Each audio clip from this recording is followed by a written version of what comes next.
Mga kaibigan, narito na ngayon ang ulat panahon ngayong umaga ng Biyernes. Inaasahan na magkakaroon tayo ng maulan na panahon dito sa may malaking bahagi ng Luzon, partikular dito sa may kanlurang bahagi ng Luzon, sa may Central Luzon, sa may Cordillera, Cagayan, Ilocos at Metro Manila. At dahil yan sa pag-iral ng low pressure area na siyang humihila naman dito sa hanging habagat papasok ng bansa. Makakaasa tayong magkakaroon ng light hanggang heavy rains dito sa may bahaging ito ng Luzon na magtatagal ngayong buong araw o di kaya ay magpapabalik-balik na maaaring magdulot ng pagbaha at pagguho ng lupa sa mga matataas na lugar. Kaya naman konting abiso kung kayo ay lalabas, ihanda ang inyong rain gear o di kaya ay umiwas na lamang sa mga maulan na lugar kung kayo ay wala namang business sa labas. Samantala, dito naman sa natitirang bahagi ng Luzon at Visayas, makakaranas tayo ng light to moderate rains at dahil yan sa umiepekto pa rin at umiiral pa rin ang low pressure area dito sa may ilang bahaging ito ng bansa at hinihilangan ito at pinapalakas ang epekto ng southwest monsoon pati na rin ang intertropical convergence zone.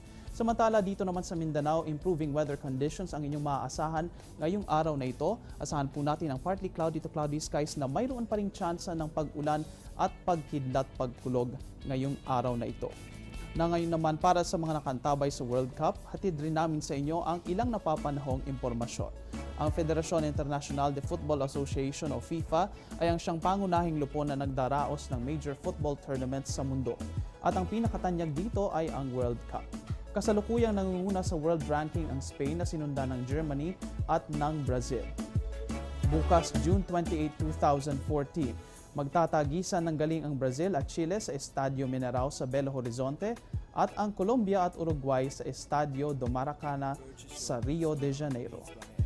Mula rito sa Panahon TV, narito ang special weather outlook para sa mga lugar kung saan idaraos ang matches ng World Cup bukas. Dito sa may Belo Horizonte, maglalaro ang temperatura sa 13 to 27 degrees Celsius at maaari kayong makaasa sa fair weather conditions, partly cloudy to cloudy lamang na magiging sunny pagkatapos ng araw. Samantala, dito sa may Rio de Janeiro, maglalaro ang temperatura sa 14 to 32 degrees Celsius, ngunit magiging mahamog at misty ang panahon. Kaya naman ihanda na ang inyong mga jacket kung kayo ay lalabas lalong-lalo na kung madaling araw. At yan ang latest mula dito sa Pag-asa Weather and Flood Forecasting Center. Ito po ang Panahon TV, kung saan walang pinipiling panahon ang pagbibigay informasyon. Please check our social media accounts and our website para sa latest weather information.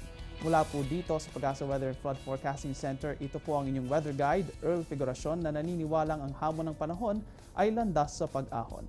Magandang umaga sa inyong lahat. Happy Friday! Ang programang ito ay hatid sa inyo ng Air 21.